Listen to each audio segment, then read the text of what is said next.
Bismillahirrahmanirrahim. Assalamualaikum warahmatullahi wabarakatuh. Jumpa lagi rekan-rekan dan sahabat-sahabat sekalian dalam misi ngomongin adab edisi ketiga dengan judul ngegosip dosanya melebihi dosa zina loh. Baik rekan-rekan dan sahabat-sahabat sekalian, kalau kita berbicara tentang gosip, itu rasa-rasanya gosip itu merupakan sesuatu yang sudah lumrah bagi kita. Sehingga kita menganggap itu merupakan hal yang biasa-biasa saja, gitu ya. Nggak ada yang perlu disesali ataupun nggak ada yang perlu dipermasalahkan. Padahal sebenarnya ngegosip itu sendiri itu merupakan sesuatu yang sesuatu perbuatan dosa kan gitu ya, perbuatan dosa ataupun perbuatan yang dilarang oleh Allah untuk kita biasakan dalam kehidupan kita sehari-hari. Baik, sebelum kita melangkah lebih jauh ya, coba kita mulai dulu pembahasan kita dengan definisi dari gosip itu sendiri ya. Jadi sebenarnya gosip itu kan ataupun kalau dalam bahasa agamanya itu merupakan ghibah. Gosip atau ghibah itu sebenarnya adalah membicarakan aib ataupun membicarakan keburukan orang lain gitu ya. Nah, sehingga kalau kita berbicara akan keburukan-keburukan orang lain, kita merasakan seolah-olah itu kita sudah bahagia banget gitu loh. Sudah merasa lepas beban kita, penderitaan kita yang selama ini tertekan karena kebahagiaan orang lain ataupun tertekan karena ada aib dari orang lain. Namun ketika kita membicarakannya dengan seseorang yang lainnya lagi, kita merasa beban kita terhadap penderitaan tersebut terlepas. Padahal sebenarnya penderitaan kita tersebut akan semakin menjadi-jadi, kita akan merasakan penderitaan yang lebih parah lagi. Loh, kenapa bisa seperti itu? Ya, karena makanya dari itu hari ini kita mencoba mengangkat pembahasan bahwasanya ngegosip itu dosanya melebihi dosa penzina loh. Sebagaimana Rasulullah SAW bersabda, bahwasanya ghibah itu lebih berat dosanya daripada zina. Sahabat bertanya, bagaimana bisa ya Rasul? Rasulullah kemudian menjelaskan, seorang laki-laki berzina lalu dia bertaubat, maka Allah bisa langsung menerima taubatnya. Namun pelaku ghibah itu tidak akan dimaafkan oleh Allah sampai dia dimaafkan oleh orang yang diribahkannya. Hadis riwayat Tabrani. Jadi sahabat-sahabat dan rekan-rekan sekalian, sebagaimana pembahasan tadi dikatakan bahwasanya ketika kita melakukan zina, ya, itu zina itu merupakan sebuah dosa besar ya, dosa yang sangat besar ya. Karena kita berzina, kemudian kita menganggap itu sesuatu yang biasa-biasa saja, yang lumrah.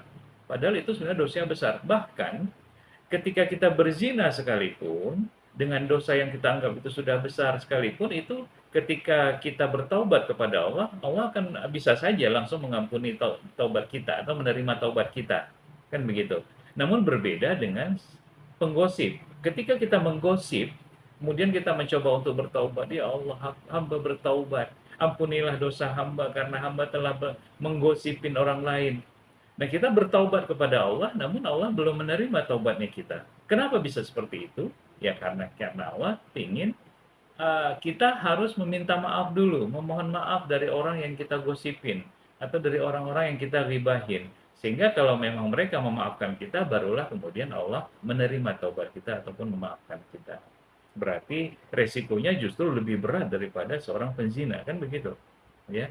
Baik rekan-rekan dan sahabat-sahabat sekalian, kalau kita berbicara tentang hukuman bagi penzina itu sendiri, sebenarnya hukumannya itu mereka itu berat loh.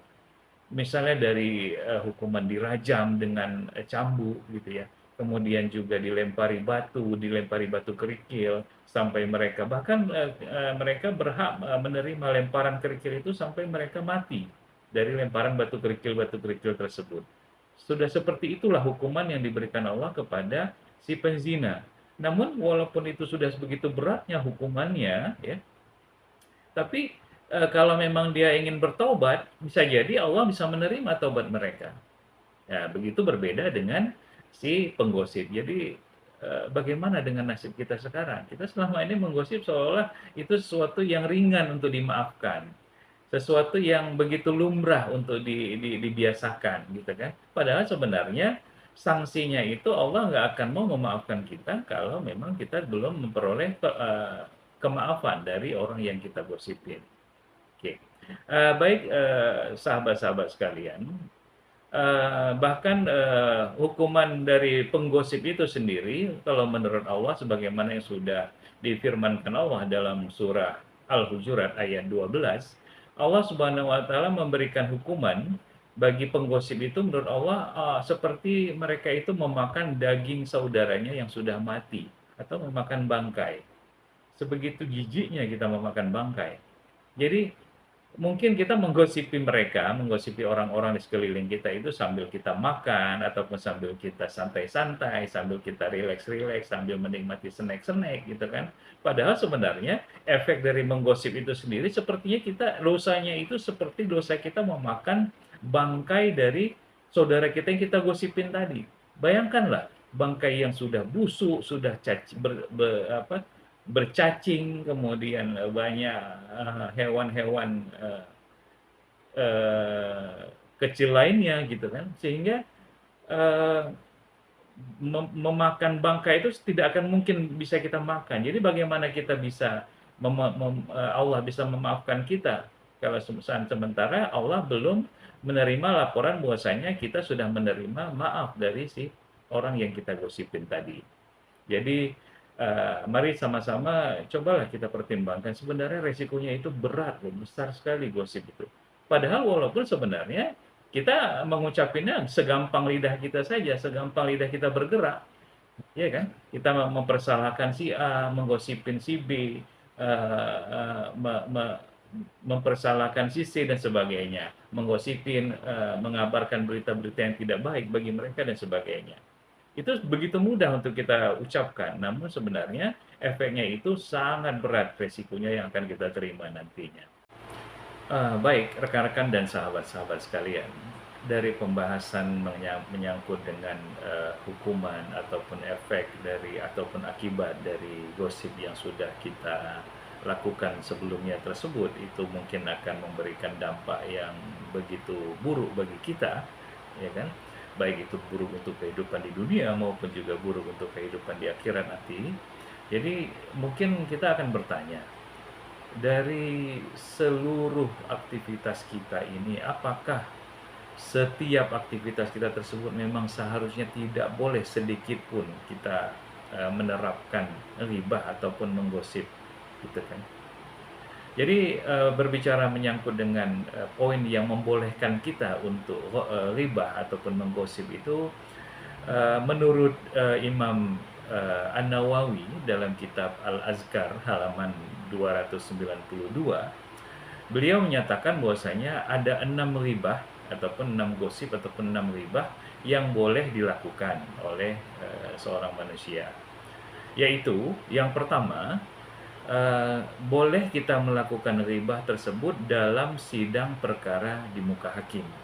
Maksudnya ketika kita sedang terjerat dalam perkara untuk bisa memberikan keterangan di muka hakim ataupun memberikan alasan-alasan yang dapat meringankan kita ataupun dapat meringankan terdakwa dan sebagainya. Jadi kalau kita ingin melepaskan diri dari jeratan-jeratan dakwaan-dakwaan tersebut, kita bisa mengutarakan alasan-alasan yang memang itu berkenaan dengan keterangan pribadi seseorang tersebut. Jadi kita bisa dikategorikan melakukan ghibah di situ.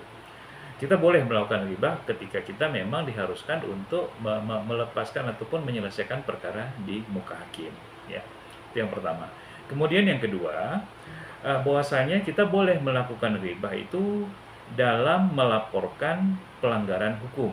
Jadi misalnya ada saudara-saudara atau orang-orang di sekeliling kita yang mereka melakukan pelanggaran hukum, entah itu mungkin pelanggaran itu bisa kita terima ataupun bisa kita tolerir ataupun tidak, gitu kan.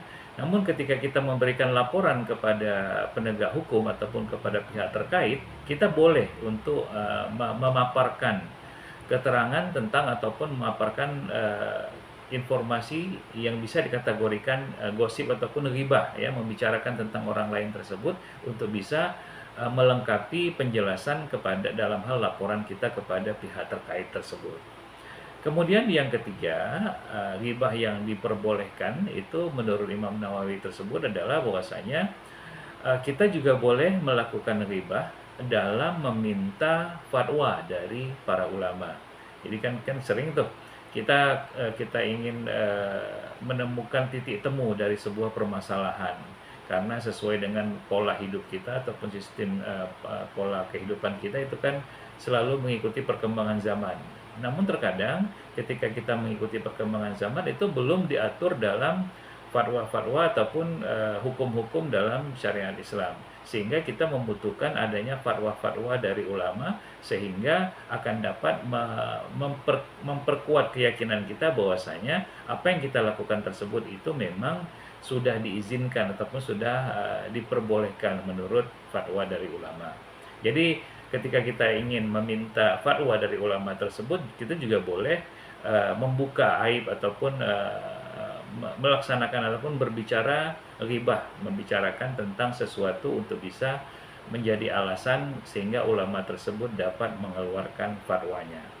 Kemudian yang keempat adalah dalam rangka kita juga boleh melakukan ghibah dalam rangka mengingatkan publik ataupun mengingatkan masyarakat agar terhindar dari kejahatan seseorang ataupun kejahatan dari kelompok ataupun dari organisasi.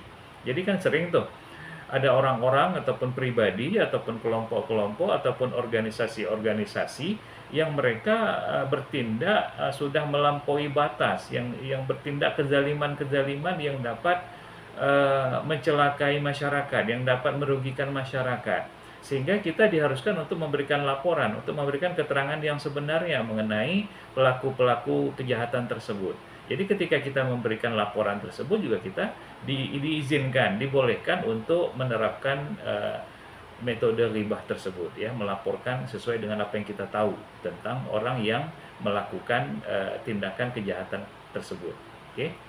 Kemudian berikutnya yang kelima adalah kita boleh melakukan ghibah dalam kondisi pihak yang bersangkutan melakukan kejahatan terang-terangan, yaitu misalnya dia mabuk ataupun dia merampas, melakukan kezaliman, merampas, mencuri dan sebagainya, dan juga harus kita laporkan kepada pihak-pihak terkait. Nah, jadi karena orang tersebut melakukan tindakan-tindakan ataupun kegiatan yang dilakukan secara terang-terangan agar tidak membahayakan masyarakat lainnya, maka kita juga boleh memberikan keterangan sesuai dengan hukum ghibah yang diperbolehkan.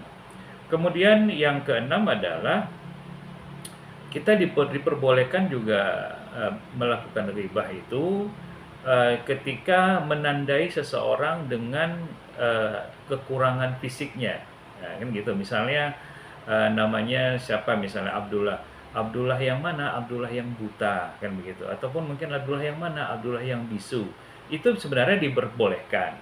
Namun menurut keterangan dari Imam Nawawi tersebut, walaupun itu diperbolehkan, namun ada baiknya. Ketika kita ingin, nggak ada alasan lain untuk bisa menerapkan cara yang keenam ini, ingin memberikan keterangan kepada seseorang sesuai dengan keterangan kekurangan fisiknya, jadi sebaiknya kita menggunakan identifikasi yang lain lah, jangan cara yang kekurangan mereka kan sayang ya, mereka saudara-saudara kita kita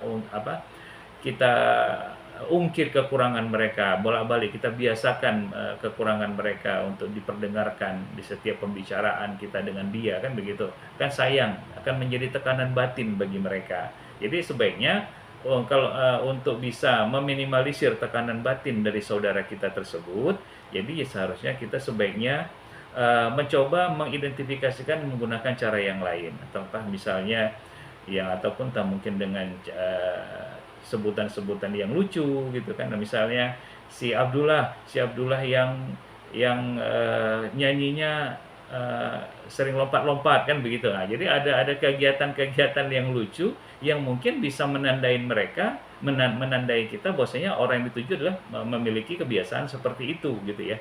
Jadi meminimalisir mereka merasa sakit hati. Oke, jadi saudara-saudara dan rekan-rekan sekalian, saya rasa gosip itu merupakan sesuatu yang memang harus benar-benar kita jauhi, ya.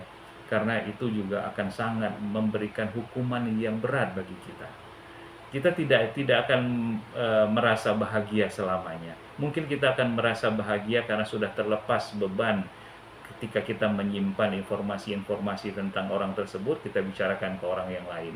Namun efeknya nanti, akibatnya nanti justru akan sangat membahayakan bagi kita pribadi. Karena apa? Allah saja masih bisa memaafkan orang yang berzina, namun Allah belum bisa memaafkan orang yang menggosip sebelum orang yang menggosip tersebut menerima maaf dari orang yang digosipin. Saya rasa sekian, saudara-saudara dan rekan-rekan sekian. Sampai jumpa di edisi berikutnya. Assalamualaikum warahmatullahi wabarakatuh.